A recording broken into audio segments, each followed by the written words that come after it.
Bonjour à toutes et à tous et bienvenue dans cette vidéo de présentation des notes de cours sur division euclidienne des polynômes et décomposition en éléments simples des fractions rationnelles. Comme le titre l'indique, il y a deux parties. La partie division euclidienne des polynômes, nous l'avions traitée au premier semestre, en amont du TP informatique sur le sujet. Et bien vous savez quoi ? Pour le plaisir, mais vraiment pour le plaisir, on va se la refaire. On y va tout de suite. Division euclidienne des polynômes. Et on commence par quelque chose que vous connaissez depuis que vous êtes tout petit, la division euclidienne des entiers.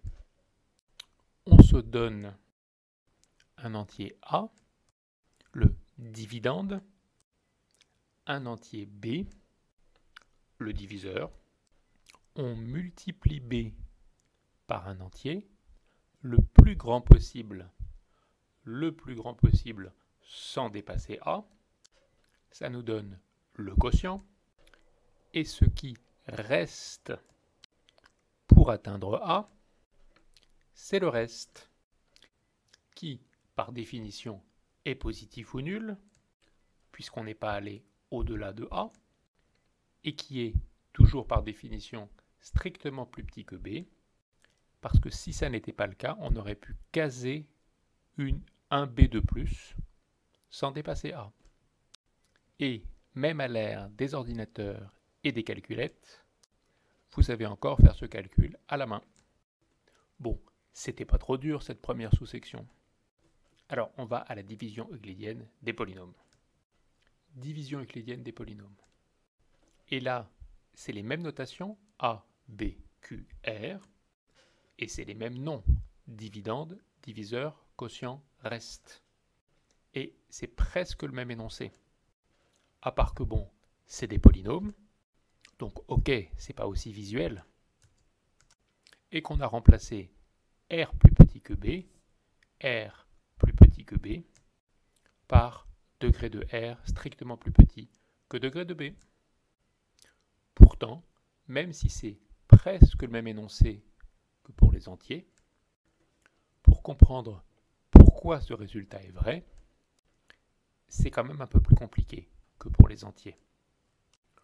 On n'a pas, en tout cas moi je n'ai pas, d'explication aussi simple, aussi visuelle, aussi concrète que cette figure. Pour les polynômes, c'est plutôt un algorithme qui est décrit par cette phrase, que vous pouvez prendre le temps de lire et de bien comprendre en mettant sur pause, mais dont je vous propose plutôt de comprendre le sens à travers quelques exemples concrets. Voici nos 4 exemples concrets de division euclidienne. Pour les présenter, il y a 2 conventions avec un S possible, mais j'y reviens après. Regardons ce premier exemple en haut à gauche. Ça, c'est A. Ça, c'est B. Ici, on aura le quotient. Et là, on aura le reste. Et l'algorithme qu'on veut voir s'incarner dans l'exemple consiste à éliminer les monômes du dividende, le dividende c'est A, à l'aide du terme de plus haut degré du diviseur, le diviseur c'est B. Et ces monômes du dividende qu'on veut éliminer, on va les éliminer dans un certain ordre, et l'ordre c'est par degré descendant, puisque c'est en commençant par le terme de plus haut degré. Donc on veut commencer par éliminer le terme de plus haut degré du dividende à l'aide du terme de plus haut degré du diviseur, à l'aide du terme de plus haut degré du diviseur. Pour obtenir 2x3, il faut multiplier x2 par 2x. Et donc 2x, c'est le terme de plus haut degré du quotient. 2x fois b, on l'écrit ici, et ici, on introduit, ici on l'a écrit explicitement, mais vous l'introduisez plutôt mentalement, un signe moins, ou alors vous écrivez ici le produit de 2x fois b fois moins 1, ce qui est l'autre convention, que je ne vous conseille pas. Je vous conseille la première sans le moins. Donc je vous conseille celle-ci. Vous faites cette soustraction. Par construction, les termes de plus haut degré disparaissent. Ils sont éliminés. Et avec la différence, le résultat de la soustraction, vous recommencez en éliminant le terme de plus haut degré qui reste après soustraction à l'aide du terme de plus haut degré du diviseur multiplié par ce qu'il faut, ici moins 3, pour obtenir le même terme de plus haut degré ici. Après la deuxième soustraction, comme après la première, vous avez perdu 1 degré, au moins 1 degré. Ici, vous aviez un terme de plus haut degré de degré 2, donc vous pouviez encore l'éliminer en ajoutant une constante dans le quotient. Là, vous vous retrouvez avec un reste de degré strictement plus petit que b. Vous ne pouvez plus rien faire, vous vous arrêtez. Écoutez, c'était tellement bon de se faire ce petit exemple ensemble que les 3 suivants, je préfère ne pas les faire de peur que ce soit moins bien.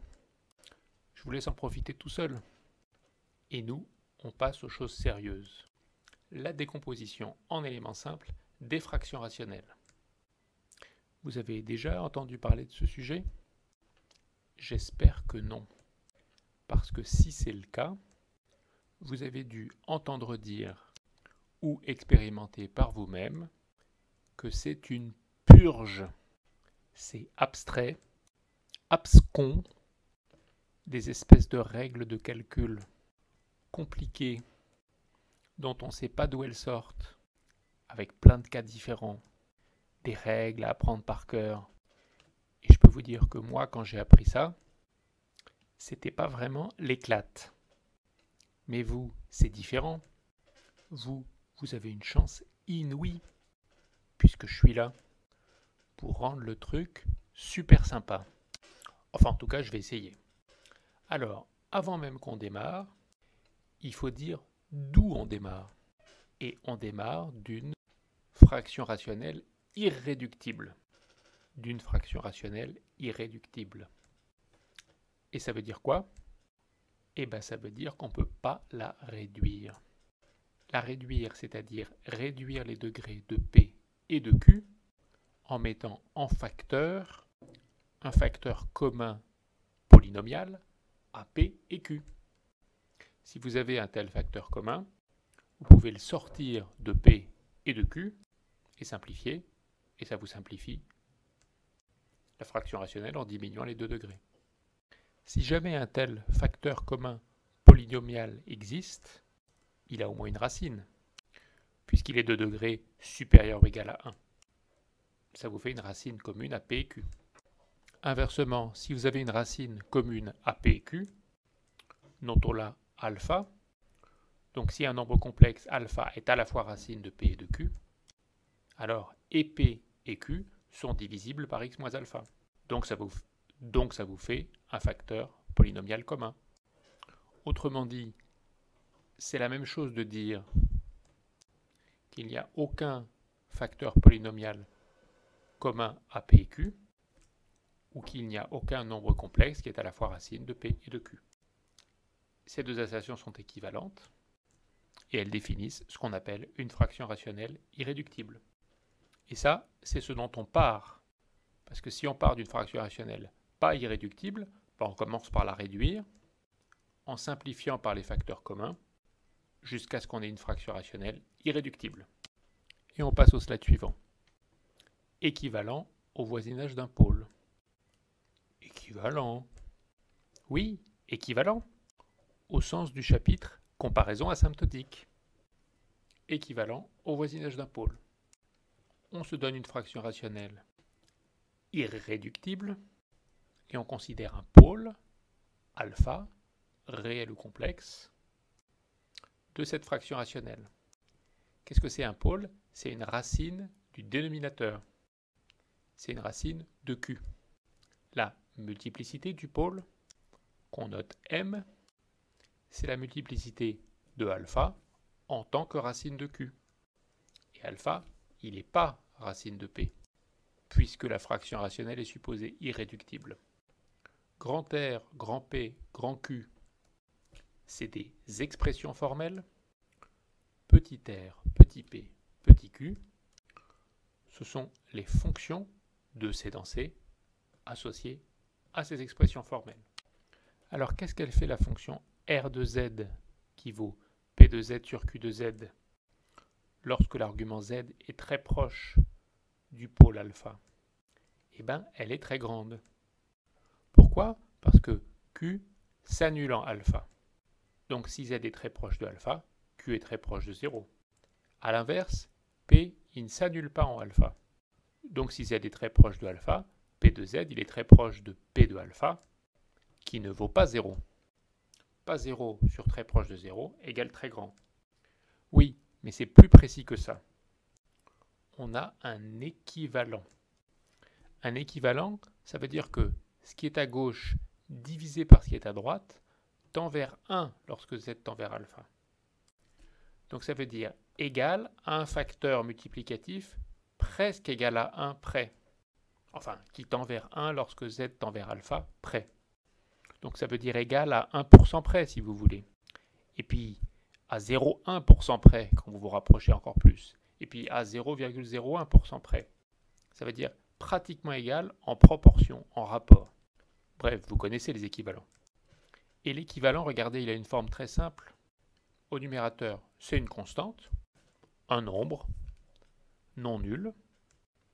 Et au dénominateur, c'est l'écart à alpha dans le plan complexe. L'argument ici, il est complexe. Le pôle est éventuellement complexe, tout est complexe. On est dans le plan complexe. L'écart à alpha à la puissance m. M, la multiplicité du pôle. Cette quantité, elle est très grande, mais elle est d'autant plus grande que m est élevé. Si m vaut 1 en module, ça explose à une constante près comme 1 sur la distance au pôle. Et si m vaut 2, ça explose toujours en module et toujours à une constante multiplicative près, comme 1 sur la distance au pôle au carré, etc., etc. Plus la multiplicité du pôle est élevée, plus ça explose. C'est normal, puisque cette multiplicité, c'est la multiplicité de alpha en tant que racine de Q. Plus elle est élevée, plus Q est écrasé, c'est-à-dire petit, au voisinage de alpha. On voit ça concrètement? En fait, vous l'avez déjà vu sur ce slide. Bon, vous reconnaissez tout de suite le fameux slide 25 du chapitre polynôme, dans lequel figure une représentation du graphe de cette fraction rationnelle.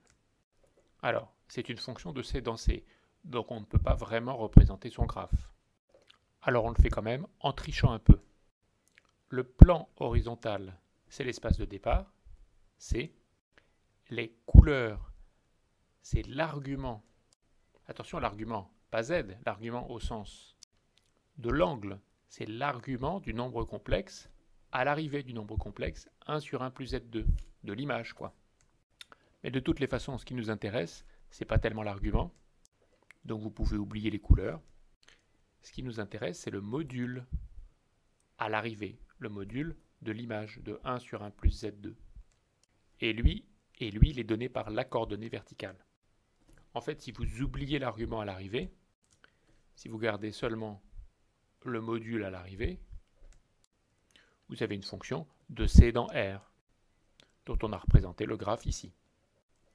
Cette fraction rationnelle, elle a deux pôles complexes, simples, là où le dénominateur s'annule, c'est-à-dire en plus ou moins i. Et maintenant, regardez la forme du graphe. Bien sûr, le module, il diverge en moins i et plus i. Dans le plan complexe, l'espace de départ, cette direction-là, c'est R, cette direction-là, c'est IR. Moins i, il est par là, plus i, il est par là. Mais surtout, regardez le graphe. Comme il est bien symétrique autour de la droite verticale, au-dessus d'un pôle et de l'autre pôle. Vous voyez, plus on se rapproche du pôle, plus il est symétrique. Et ça, c'est la traduction géométrique du fait que on a cet équivalent.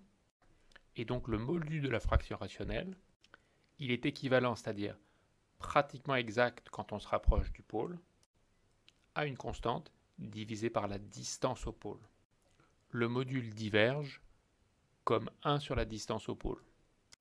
Vous voyez comme c'est concret? Et il y a un autre moment où on a vu une fraction rationnelle.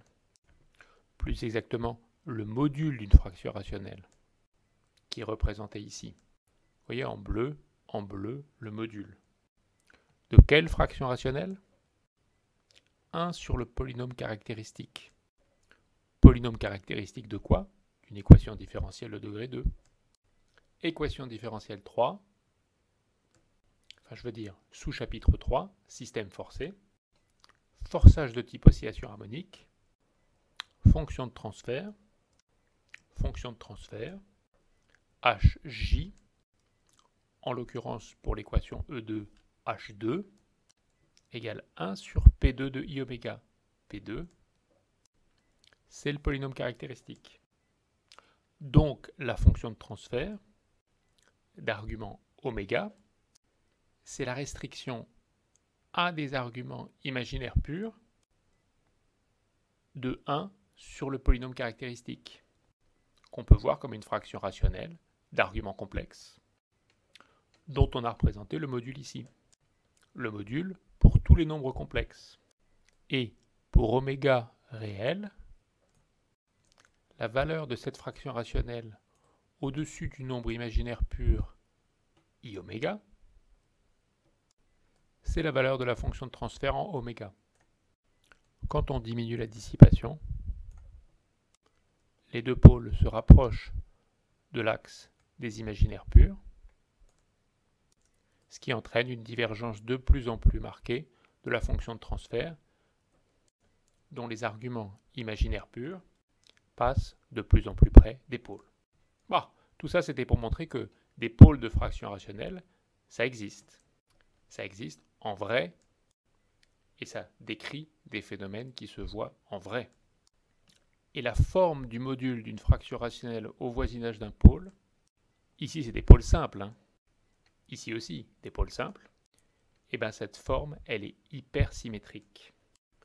Parce que le module au voisinage d'un pôle simple, il diverge comme une constante sur la distance au pôle. Parce que si le pôle est simple, m il vaut 1. Et puis si le pôle est multiple, il diverge, ce module, comme une constante, divisée par 1 sur la distance au pôle à la puissance m. Vous voyez, c'est concret, ça se voit, et ça décrit le monde réel. Je vous l'avais dit que ce ne serait pas une purge. Bon, alors, ce résultat, il faut quand même le démontrer, et la démonstration, elle est super simple. Comme alpha est racine de multiplicité m de q, on peut factoriser q par x moins m puissance alpha. Et derrière, on a un polynôme q tilde qui ne s'annule pas en alpha. On traduit tout ça en passant à des lettres minuscules q tilde en des fonctions d'arguments complexes z. Du coup, dans cette fraction rationnelle, quand au dénominateur, vous mettez z moins alpha puissance m en facteur, ce qui reste derrière, que vous obtenez en prenant cette fraction rationnelle et en la multipliant par z moins alpha puissance m, et bien ce qui reste derrière, c'est p de z sur q tilde de z. En haut, ça ne s'annule pas en alpha, en bas non plus. Donc ce quotient, il converge quand z tend vers alpha, vers le quotient p de alpha sur q tilde de alpha, qui sont deux nombres complexes non nuls. Ce quotient, c'est gamma. C'est le gamma de la proposition. Puisque si vous le notez gamma, à ce moment-là, cette expression-là, divisée par gamma, elle tend vers 1. Ce qui est exactement le résultat de la proposition. Et on a fini de démontrer ce résultat. On passe au slide suivant. Et dans le slide suivant, on va soustraire à notre fraction rationnelle son équivalent au pôle. Ça, c'est la relation d'équivalence établie dans la proposition du slide précédent. L'équivalent, c'est aussi une fonction associée à une fraction rationnelle, gamma sur x moins alpha puissance m. Par conséquent, la fonction obtenue en prenant la différence, c'est encore une fraction rationnelle, c'est la différence de deux fractions rationnelles. Et qu'est-ce que nous dit ce corollaire? Il nous dit qu'en soustrayant l'équivalent au pôle, la nouvelle fraction rationnelle obtenue, si elle a encore un pôle en alpha, en tout cas, l'ordre de ce pôle, il a diminué. Au point que peut-être il n'y a plus du tout de pôle en alpha pour cette fraction rationnelle. En tout cas, s'il y en a un, c'est un pôle moins méchant, si on peut dire, puisque sa multiplicité a décru de au moins 1. En particulier, si m valait 1, si c'était un pôle simple, eh bien cette différence est une fraction rationnelle qui n'a plus de pôle en alpha. Parce que la multiplicité d'un pôle, c'est au moins 1. Démonstration. La démonstration repose simplement sur le fait que quand vous faites la différence entre deux équivalents, c'est-à-dire entre deux fonctions qui sont égales à un facteur multiplicatif très proche de 1, ici lorsque z tend vers alpha, ce que vous obtenez, la différence, c'est quelque chose de négligeable, un petit o, de l'un ou de l'autre. Ici, on l'a écrit comme un petit o du deuxième terme parce que c'est le plus simple des deux, mais c'est aussi un petit o de p sur q. Pourquoi? Parce que ces deux quantités sont égales, disons, à 1% près, allez, on va dire, pour fixer les idées, à 1% près. Quand vous prenez la différence, il vous reste, en gros, 1% de l'un ou de l'autre. Donc quelque chose de petit en proportion devant l'un ou devant l'autre, c'est-à-dire un petit o. Et ça signifie que cette fraction rationnelle, enfin cette fraction rationnelle dont voici la fonction associée, elle n'explose pas au voisinage de alpha en taille, comme elle le ferait si alpha était un pôle de multiplicité m. Oui, comme cette différence est négligeable devant 1 sur z moins alpha puissance m, elle ne peut plus être équivalente à une constante sur z moins alpha puissance m. Donc alpha n'est plus un pôle de multiplicité m. Et même quand vous êtes négligeable, la multiplicité, elle peut encore moins être strictement supérieure à m. Donc elle est strictement inférieure à m, ce qui est l'assertion du corollaire. Et au passage, elle peut valoir 0. Et en ce cas, alpha n'est plus pôle du tout pour cette fraction rationnelle, ce qu'on a écrit là. Alors maintenant, pour cette nouvelle fraction rationnelle, si alpha en est encore pôle, vous pouvez refaire la même chose. Vous pouvez en considérer l'équivalent, qui va être de nouveau de cette forme-là, mais pour un gamma différent et un m plus petit. Et puis, ce nouvel équivalent, le soustraire. Vous obtiendrez une fraction rationnelle qui aura un pôle dont l'ordre aura encore diminué, ou bien plus de pôle du tout, etc., etc. Et vous aboutissez au corollaire du slide suivant, qui va nous fournir un développement asymptotique au voisinage d'un pôle. C'est ce qu'on vient de dire. On garde les hypothèses et notations précédentes, c'est-à-dire toujours au départ ce pôle alpha de multiplicité m, et on soustrait à notre fraction rationnelle la somme des équivalents successifs au voisinage du pôle, équivalents successifs des fonctions obtenues à partir de la fraction rationnelle initiale en soustrayant les équivalents précédents. Dans cette somme, le terme dominant, c'est le terme de plus haut degré au dénominateur. Je veux dire le terme dominant au voisinage de alpha. C'est pour j égale m. Celui-là, pour j égale m, vous l'obtenez en prenant l'équivalent de p sur q. C'est celui qui est écrit ici. Vous le soustrayez à la fraction rationnelle initiale. Vous reprenez l'équivalent. Ça vous donne le terme suivant. Et vous recommencez. Et vous obtenez comme ça tous les termes de cette somme en terminant par le dernier pour j égale 1. Éventuellement, de temps en temps, vous pouvez perdre plusieurs degrés de suite. Dans ce cas-là, vous aurez simplement certains coefficients gamma qui seront nuls. Le seul dont vous êtes sûr qu'il est non nul, c'est gamma m, parce que ça c'était garanti par la proposition 2. Bref, vous répétez cette opération jusqu'à disparition complète du pôle, ce qui donne le résultat. Cette somme de termes peut être vue comme une somme d'approximations successives de la fraction rationnelle au voisinage du pôle, et quand on la soustrait à la fraction rationnelle, on l'a tellement bien approximée au voisinage du pôle que la différence est entre guillemets petite, en tout cas bornée, au voisinage du pôle, ce qui veut dire que pour cette différence, il n'y a plus de pôle. C'est ce qui est écrit ici. Somme d'approximation successive du comportement, divergence de la fraction rationnelle au pôle, au voisinage du pôle. C'est ce qu'on appelle un développement asymptotique.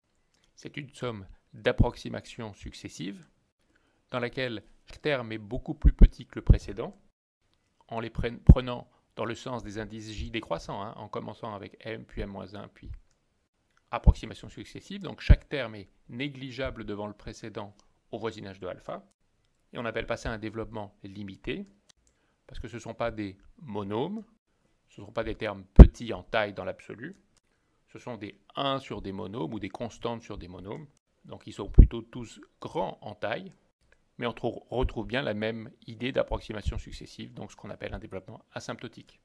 Et au passage, si le pôle est simple, ça démarre à m égale 1 et ça s'arrête tout de suite. Il n'y a qu'un seul terme. Les pôles simples, ce seront les plus faciles à traiter, entre guillemets. Et il nous reste à faire la même chose aux différents pôles. Allons-y. C'est très simple, c'est juste qu'on va faire exactement la même chose, mais aux différents pôles. Donc pour ça, il faut prendre quelques notations. Notre fraction rationnelle, c'est toujours la même, mais cette fois-ci, on va considérer les différents pôles de la fraction rationnelle, c'est-à-dire les racines du dénominateur. Alors on les a notés alpha 1, alpha r, r comme le nombre de racines, et puis on va noter m1, mr, leur multiplicité. Alors, dans le corollaire précédent, quand on avait soustrait à la fraction rationnelle la somme des approximations successives au pôle, on avait soustrait une somme. À présent, on va soustraire une somme d'approximations successives pour chacun des pôles. On aura donc une somme de sommes. Une première somme sur un indice K qui parcourt les différents pôles, et puis une seconde somme pour un indice J entre 1 et la multiplicité du pôle d'indice K, qui nous donne le développement asymptotique en ce pôle. Donc les coefficients gamma du développement asymptotique, maintenant ils ont deux indices. Un indice K qui fait référence au pôle et un deuxième indice qui fait référence à la multiplicité. Je veux dire au degré J du dénominateur. Bon, et une fois qu'on a fait tout ça, cette différence-là, elle est de quelle nature? C'est une fraction rationnelle moins une fraction rationnelle. C'est encore une fraction rationnelle. Sauf que, en chacun des pôles alpha 1, alpha r de P sur Q, on a soustrait ce qu'il faut pour supprimer le pôle. En faisant cette soustraction, on n'a pas non plus introduit de pôle ailleurs, puisque la fraction rationnelle qu'on a soustrait, ces seuls pôles, c'est précisément alpha 1, alpha r. Et donc cette différence, elle n'a plus de pôle, nulle part. Et une fraction rationnelle qui n'a plus de pôle, qu'est-ce que c'est? C'est un polynôme. Et voilà exactement ce que dit ce corollaire. Conclusion, une fraction rationnelle est égale à la somme de ses développements asymptotiques aux différents pôles, à ces différents pôles, plus un polynôme. Et c'est exactement ça qu'on appelle la décomposition en éléments simples des fractions rationnelles. Les éléments simples, c'est ça. Ce sont ces coefficients divisés par x moins 1 des pôles à un certain exposant. On a presque terminé. Il nous reste essentiellement à donner un nom à ce polynôme restant. On l'appelle la partie entière de la fraction rationnelle. On y va tout de suite. Partie entière d'une fraction rationnelle. Voilà la définition. Et en fait, il y a deux définitions équivalentes. Ce qu'on vient de dire, l'expression 3 du corollaire 3, c'est-à-dire la fraction rationnelle moins la somme de ses développements asymptotiques aux différents pôles. Et puis, deuxième définition équivalente, le quotient de la division euclidienne de P par Q. Et on va aller tout de suite, slide suivant, démontrer cette proposition qui nous dit que ces deux définitions sont équivalentes. Alors, d'abord quelques notations. On a utilisé les lettres P, Q, R, donc on va continuer avec les lettres suivantes de l'alphabet. On va noter S, le polynôme, celui-là, obtenu en soustrayant à la fraction rationnelle P sur Q la somme de ses développements asymptotiques à ses différents pôles. S, d'après le corollaire 3, c'est un polynôme, et c'est la définition 1 de la partie entière, dans la proposition précédente, de la partie entière de la fraction rationnelle P sur Q. Et puis on va noter T et U, respectivement, le quotient et le reste de la division euclidienne de P par Q. Donc c'est des polynômes qui vérifient P égale QT plus U, et degré de U strictement plus petit que degré de Q. En divisant cette égalité par Q, on obtient P sur Q égale T plus U sur Q. Et le polynôme T, le quotient, c'est la définition 2 de la partie entière dans cette proposition. Et donc tout ce qu'il faut montrer, c'est que les deux définitions de la partie entière sont équivalentes, autrement dit que S égale T. L'argument clé, il est là. Il est de dire que, puisque les deux fractions rationnelles P sur Q et U sur Q ne diffèrent que par ce polynôme, ces deux fractions rationnelles, elles ont les mêmes pôles et les mêmes développements asymptotiques en chacun de leurs pôles. Pourquoi ? Eh bien parce que ce qui les sépare, c'est-à-dire le polynôme T, c'est un polynôme, donc c'est borné en tout point de C. En particulier, c'est borné au voisinage de chacun des pôles. Or, le développement asymptotique, il a été obtenu en prenant des équivalents au voisinage des pôles, des équivalents grands, des équivalents qui tendent vers l'infini quand on se rapproche du pôle. Ces équivalents, ils ne sont pas affectés par l'ajout d'une constante ou d'une quantité bornée, d'une fonction bornée. Ce qui justifie cette assertion P et Q ont les mêmes développements asymptotiques en chacun de leurs pôles. Du coup, si on fait non pas P sur Q moins ses développements asymptotiques, mais U sur Q moins les mêmes développements asymptotiques, on a encore, d'après le corollaire 3, un polynôme. Mais dans cette fraction rationnelle, le degré du dénominateur Q est strictement plus grand que le degré du numérateur U. C'est aussi ce qu'on a écrit ici. Du coup, cette fraction rationnelle, si on la regarde comme une fonction d'argument z dans C, elle tend vers 0 quand z tend vers l'infini. Puisque ce qui est au dénominateur croît plus vite que ce qui est au numérateur. Et dans cette somme double, somme des développements asymptotiques, chacun des termes aussi il tend vers 0 à l'infini. Donc la somme, elle tend aussi vers 0 à l'infini, c'est-à-dire quand le module de z tend vers l'infini. Et donc toute cette expression, elle tend vers 0 lorsque le module de z tend vers l'infini. Mais par ailleurs, qu'est-ce qu'on vient de dire? Que cette expression, c'est un polynôme. Le seul polynôme qui tend vers 0 quand z tend vers l'infini, d'abord c'est un polynôme constant, mais même c'est le polynôme nul. Puisque la limite en l'infini est finie, c'est un polynôme constant, et puisque la limite en l'infini est nulle, c'est le polynôme nul. Donc cette différence, elle vaut 0.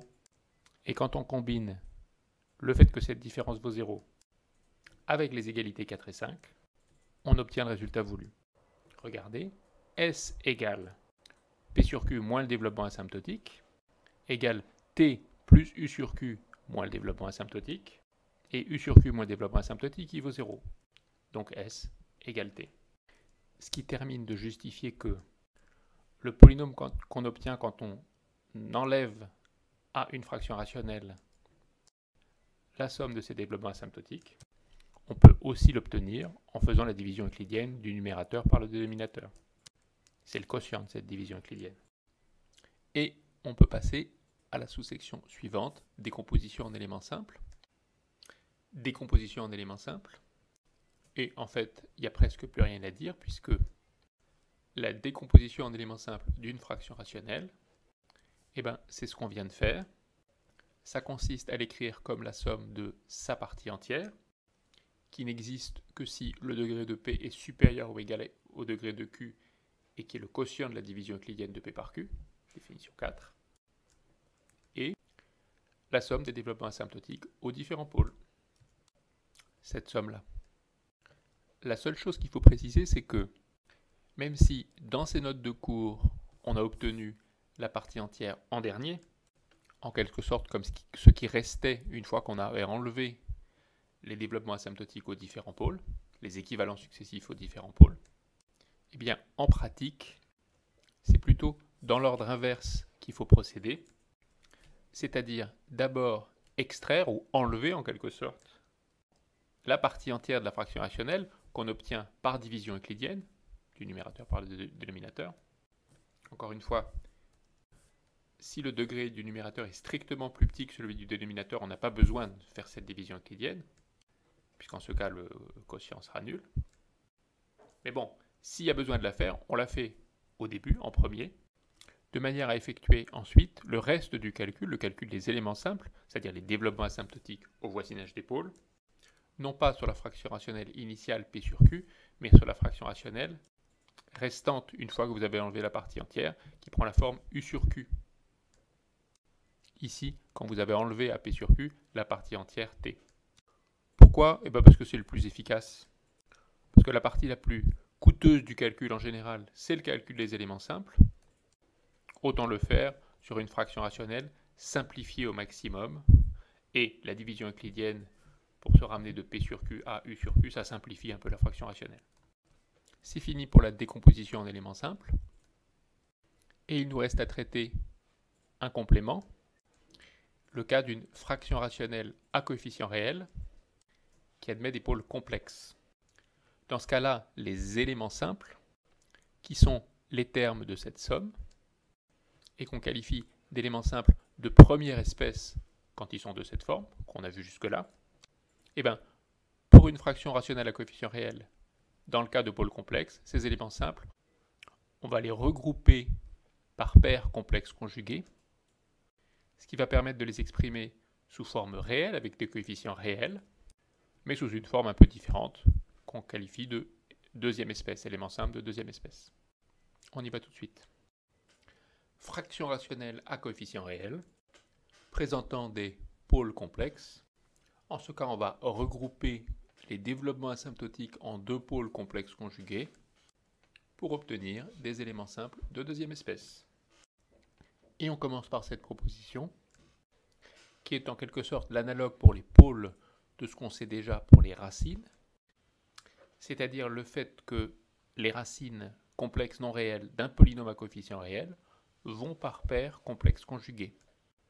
Ici, ce qu'on considère, c'est une fraction rationnelle à coefficient réel, et ce que dit cette proposition, c'est que si cette fraction rationnelle admet un pôle complexe non réel alpha, non seulement alpha bar, le complexe conjugué, est encore pôle, de même multiplicité, mais également les expressions des deux développements asymptotiques en alpha et en alpha bar sont complexes conjugués l'un de l'autre, ce qui va permettre ensuite, en les regroupant par paires complexes conjuguées, d'obtenir nos éléments simples de deuxième espèce. Démonstration. Alors, l'assertion 1, c'est-à-dire le fait que alpha bar est également pôle, autrement dit racine du dénominateur de même multiplicité que alpha, ça vient du fait que tout polynôme, ici en l'occurrence le dénominateur qui est à coefficient réel, a des racines qui vont par paires complexes conjuguées de même multiplicité. Pour démontrer la seconde assertion, on considère la fraction rationnelle P sur Q à laquelle on soustrait son développement asymptotique en alpha et son développement asymptotique en alpha bar, en notant respectivement gamma j et gamma prime j les coefficients. Et ce qu'il faut montrer, c'est ça, pour démontrer l'assertion 2, relative au caractère complexe conjugué des deux développements asymptotiques. Gamma prime j égale gamma j bar. Pour ça, qu'est-ce qu'on va faire? On va considérer cette expression et on va en prendre le complexe conjugué. Comme P et Q sont à coefficient réel, ça ne change pas la fraction rationnelle P sur Q. Puis vous voyez, au niveau des deux développements asymptotiques, on a pris les complexes conjugués des coefficients. Qu'est-ce qu'on peut dire de cette première fraction rationnelle? Comme on a soustrait à P sur Q ces développements asymptotiques en alpha et en alpha bar, le résultat, cette expression, c'est une fraction rationnelle qui n'a plus de pôle ni en alpha ni en alpha bar. Autrement dit, la fonction associée, aux erreurs de frappe près, est bornée au voisinage de ces deux points, puisque c'est plus des pôles. Qu'est-ce que ça veut dire? Ça veut dire que si vous remplacez l'inconnu x abstraite, par un nombre complexe z partout dans l'expression, cette quantité, elle reste bornée quand z est proche de alpha ou de alpha bar. Quand vous prenez le complexe conjugué de tout ça avec x remplacé par z, ça revient dans la seconde expression à remplacer x par z bar. La première expression, elle reste bornée lorsque z est proche de alpha ou de alpha bar, et transformer un nombre en son complexe conjugué, ça ne change pas le module. Donc la seconde expression aussi, elle reste bornée lorsque z est proche de alpha ou de alpha bar. Mais z proche de alpha ou de alpha bar, c'est la même chose que z bar proche de alpha ou de alpha bar. Ce qui signifie que cette seconde fraction rationnelle, maintenant fraction rationnelle d'inconnu abstraite x, elle n'a plus de pôle, ni en alpha, ni en alpha bar. Et comme ici on a toujours P sur Q qui est inchangé, ça signifie que ce qu'on a soustrait ici à P sur Q, c'est encore la somme des développements asymptotiques de P sur Q au voisinage de alpha et au voisinage de alpha bar. Mais par construction, le développement asymptotique d'une fraction rationnelle au voisinage d'un pôle, c'est unique. Et donc, ces deux sommes, elles sont égales à ces deux sommes. Plutôt, celle-ci est égale à celle-ci, et celle-ci est égale à celle-ci. Et du coup, par identification, de cette somme à cette somme, ou de manière équivalente de cette somme à cette somme, vous en déduisez que gamma j' égale gamma j bar, ce qu'il fallait démontrer, pour tout j entre 1 et m. Et on a terminé de démontrer cette proposition. Il ne nous reste plus qu'à regrouper par paire complexe conjugué ces éléments simples complexes pour obtenir des éléments simples de deuxième espèce réels. Expression réelle de la décomposition en éléments simples. Alors, on va commencer par le cas j égale 1. Donc, deux éléments simples de degré 1 associés à deux pôles complexes conjugués alpha et alpha bar. Sous-entendu, non réel. Bon, cette égalité-là, pour passer de gauche à droite, c'est vraiment un bête calcul de réduction au même dénominateur. Ce même dénominateur, c'est un polynôme de degré 2, bien sûr à discriminant négatif, puisqu'il a deux racines complexes conjuguées non réelles. Et puis au numérateur, vous obtenez un polynôme à coefficient réel. Au dénominateur aussi, c'était à coefficient réel. De degré 1, je parle du numérateur, ou éventuellement de degré 0 si gamma est imaginaire pur. Mais non nul, parce que côté gauche, c'est non nul. Et voilà la forme d'un élément simple de deuxième espèce, dans le cas j égale 1, et pour deux pôles complexes conjugués, alpha et alpha bar. Alors ça, c'est pour j égale 1. Et si vous faites le même regroupement, mais pour des éléments simples de degré j quelconque, ici, ici, sur le principe, c'est le même calcul, réduction au même dénominateur. Vous obtenez à droite, au dénominateur, le même polynôme de degré 2 de discriminant négatif que dans le cas j égale 1, sauf que maintenant, il est à la puissance j. Et puis en haut, un polynôme à coefficient réel qu'on n'a pas développé, qu'on n'a pas explicité, parce qu'en fait, on ne va pas s'arrêter là. On va franchir une étape supplémentaire pour se ramener de cette forme-là à cette forme-là. Cette seconde forme, cette dernière forme, elle est plus simple parce que les numérateurs, c'est des polynômes de degré 0 ou 1. Et c'est ça qu'on appelle des éléments simples de deuxième espèce. Alors comment est-ce qu'on passe de là à là? Si votre numérateur est déjà de degré 0 ou 1, vous n'avez rien à faire. Et si votre numérateur est de degré supérieur ou égal à 2, qu'est-ce que vous pouvez faire? Une division euclidienne de ce numérateur par votre polynôme au dénominateur, sans l'exposant j, par ce polynôme-là. Le quotient va vous redonner une expression de même nature, mais l'exposant j ici aura diminué de 1. D'où le fait qu'on a changé d'indice. Ici, l'indice k, il est entre 1 et j. Et donc, sur cette expression de même nature avec j diminué de 1, vous pouvez recommencer. Vous pouvez refaire une division euclidienne, etc. etc. Donc ça, c'est pour le quotient. Et puis le reste, le reste, lui, il est de cette forme-là, puisque le diviseur est de degré 2, le reste est de degré inférieur ou égal à 1. Bref, par ces divisions euclidiennes, vous vous ramenez à une somme de termes de cette forme-là, avec des exposants au dénominateur entre 1 et j. Et comme j lui-même est entre 1 et m, ça vous donne, une fois que vous avez tout rassemblé, des termes de cette forme-là avec k entre 1 et m. Alors bon, ça fait beaucoup d'étapes tout ça. Première étape, calculer les développements asymptotiques associés aux pôles complexes. Deuxième étape, on regroupe par paire complexe conjuguée.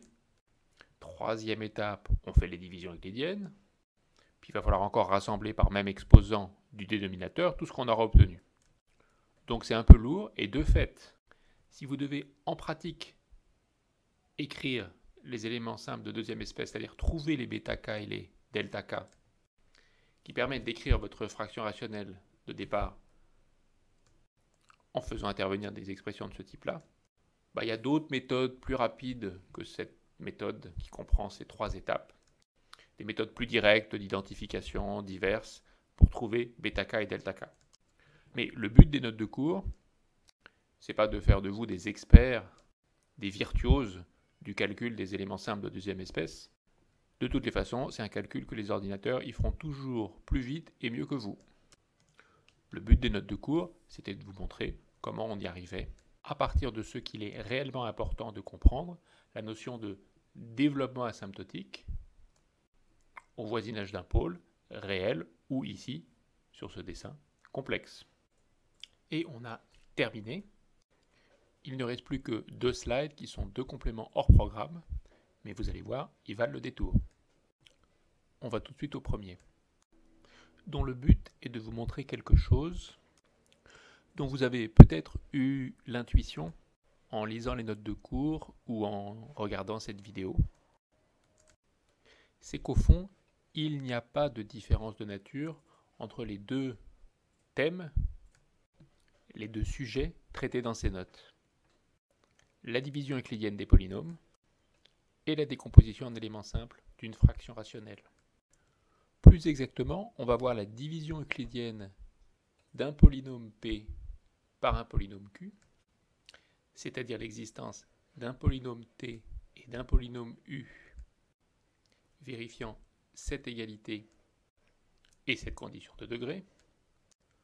Volontairement, on a repris les mêmes notations que dans la démonstration de la proposition 3.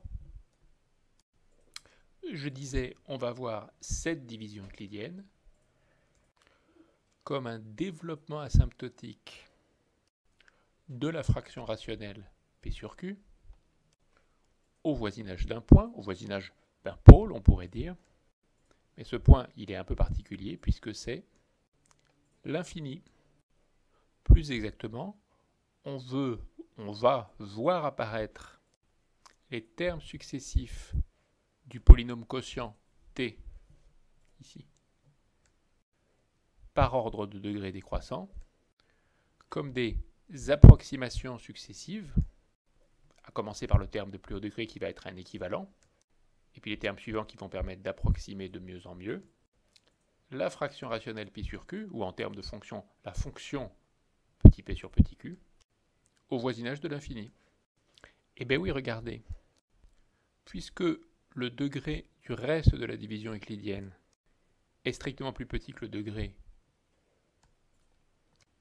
du diviseur, qui est noté Q, mais ce n'est pas un quotient, c'est un diviseur, c'est le dénominateur de la fraction rationnelle, et bien cette fraction rationnelle U sur Q qui reste après le T, et bien pour cette fraction rationnelle, le degré au dénominateur est plus grand que le degré au numérateur. Donc cette fraction rationnelle, si je la vois comme une fonction d'argument z complexe, cette fonction, elle tend vers 0 lorsque z tend vers plus l'infini. Ce qui n'est pas le cas de t, puisqu'on a fait une hypothèse supplémentaire, c'est que le degré de p est supérieur ou égal au degré de q. Sinon, si on n'avait pas ça, t, le quotient, serait nul, or c'est justement t qui nous intéresse. Donc sous cette hypothèse, t n'est pas le polynôme nul, donc t, lui, il ne tend pas vers 0 lorsque l'argument tend vers l'infini. Et par conséquent, la fraction rationnelle p sur q, et surtout la fonction associée, pour être plus propre, petit p sur petit q de z, elle est équivalente lorsque z tend vers plus l'infini à quoi? Eh bien, au terme de plus haut degré de t, donc à am, z puissance m. Et vous voyez le coefficient am, le premier coefficient de la division euclidienne qu'on a calculé dans la première section en posant la division euclidienne entre les deux polynômes de manière un petit peu abstraite, de manière un peu formelle. Ce terme de plus haut degré du quotient, attention, Q c'est le diviseur, c'est pas le quotient on l'a noté T, le terme de plus haut degré du quotient, il est là. Il est là, il est là, il est là. Et ce terme, je disais, qu'on a obtenu par ce calcul formel, vous pouvez aussi le voir de façon beaucoup plus concrète, c'est-à-dire de façon moins algébrique mais plus analytique, comme un équivalent. L'équivalent à l'infini, lorsque ce grand X est vu comme un nombre réel ou complexe Z qui tend vers l'infini, l'équivalent du quotient P sur Q. Vous voyez, ça marche pour chacun des exemples. Et ça vous donne le premier terme, le terme de plus haut degré du quotient. Mais ensuite, faire cette opération-là de soustraction, ça revient à retirer, à soustraire ce terme de plus haut degré du quotient P sur Q. Il vous reste ce polynôme-là, divisé par Q, et ce nouveau quotient, ce polynôme-là divisé par Q, à nouveau, vous en prenez l'équivalent à l'infini, qui vaut moins 3. Et ça marche pareil dans les autres cas. Et donc, ce calcul de division euclidienne qu'on a posé comme un calcul abstrait, algébrique, formel, dans cette première section, vous pouvez vraiment le voir comme un développement asymptotique du quotient, du rapport entre ces deux polynômes, vu comme une fonction, développement asymptotique, à l'infini, par approximation successive. Avec, en revenant à ce slide, 3 cas à distinguer. Degré de P strictement plus petit que degré de Q, le cas qu'on a exclu. Dans ce cas-là, le quotient vaut 0. La fraction rationnelle initiale tend vers 0 à l'infini. Deuxième cas, degré de P égale degré de Q. Dans ce cas-là, le quotient est une constante, non nulle. Et cette constante, c'est bien l'équivalent en plus l'infini de P sur Q. Et puis le troisième cas qui va être le plus parlant, c'est le cas où degré de P est strictement plus grand que degré de Q. Dans ce cas-là, P sur Q, on pourrait dire diverge en plus l'infini. Il explose en taille, il devient grand. Un peu comme ce qui se passe au voisinage d'un pôle. Mais là, c'est un pôle à l'infini. Et voilà formalisé ici ce qu'on avait visualisé tout à l'heure sur les divisions euclidiennes, et qui est une conséquence de cette égalité. C'est le fait que la fonction petit p sur petit q, elle est équivalente à l'infini au terme dominant de t, si on exclut le cas où t égale 0. Et cet équivalent 9, c'est l'analogue, à part que c'est au voisinage de l'infini, de l'équivalent 1. L'équivalent 1, c'est l'équivalent au voisinage d'un pôle. Le voilà, l'équivalent 1, vous le reconnaissez? C'est au voisinage d'un pôle. Ici, on a formellement la même chose, sauf que c'est au voisinage de plus l'infini. Et quand vous enlevez cet équivalent à la fraction rationnelle, à la fonction associée à la fraction rationnelle, ici, quand vous le soustrayez, vous obtenez un petit taux de l'équivalent. Et ça, cette assertion 10, c'est l'analogue du corollaire 1. Le voilà le corollaire 1. Quand vous soustrayez l'équivalent à la fraction rationnelle, plutôt ici dans la démonstration au niveau des fonctions, vous obtenez quelque chose de négligeable devant l'équivalent. Exactement ce qu'on a écrit ici. Et ben voilà, vous voyez comme c'est super cool. La division euclidienne des polynômes et la décomposition en éléments simples des fractions rationnelles, c'est la même chose. Là aussi, c'est un secret, faut pas trop le dire. Dans les deux cas, ça consiste à approximer successivement à l'aide d'équivalents successifs. La seule différence, c'est que pour la décomposition en éléments simples, on fait cette approximation au voisinage d'un pôle fini, et puis pour la division euclidienne de deux polynômes, on la fait à l'infini. Et vous savez quoi, des slides, il n'en reste plus qu'un. Alors on y va. Ça vous rappelle quelque chose, cette figure? C'est ce qu'on appelle la sphère de Riemann. Mais on l'a déjà vu. On l'a vu, mais où? C'est ça qu'il faut retrouver. Vous croyez que c'est facile? Même pour moi? Bon allez, je vous le dis. On l'a déjà vu là. Ça date. Ça date d'avant le Covid. Bon, en fait, apparemment, le Covid, il était déjà là, mais bon. Limite continuité, limite, la droite réelle achevée, on y est, c'est quand on ajoute des points à l'infini, et là voilà la sphère de Riemann, obtenue en ajoutant un point à l'infini, mais au plan complexe. Allez, on revient au slide sur division euclidienne, décomposition d'éléments simples, et dans ce contexte, cette sphère de Riemann qu'on note C bar, eh ben, elle est particulièrement bien adaptée. Ben oui, puisqu'on vient d'interpréter la division euclidienne comme un développement asymptotique à l'infini. Bon, l'infini, c'est pas un point comme les autres. Eh bien si, il suffit de le décider. Alors, sans vous donner tous les détails, l'infini pour cette sphère de Riemann, c'est vraiment un point comme les autres, comme tous les autres. Par exemple, la transformation z donne 1 sur z, elle vous échange 0 et l'infini. Elle définit une bijection de ces barres. Et bien, via cette bijection, le paysage autour de l'infini, il ressemble beaucoup au paysage autour de 0. Alors, de même que cette bijection, on a une classe un peu plus générale de fonctions, qui sont ces quotients de deux polynômes de degré 1. Attention, les fonctions non constantes, autrement dit, pour lesquelles la fraction rationnelle est irréductible. Et bien ces fonctions, c'est beaucoup plus agréable de les étudier sur ces barres que sur C, sans l'infini. Parce que sur ces barres, elles sont définies partout, et elles constituent une bijection.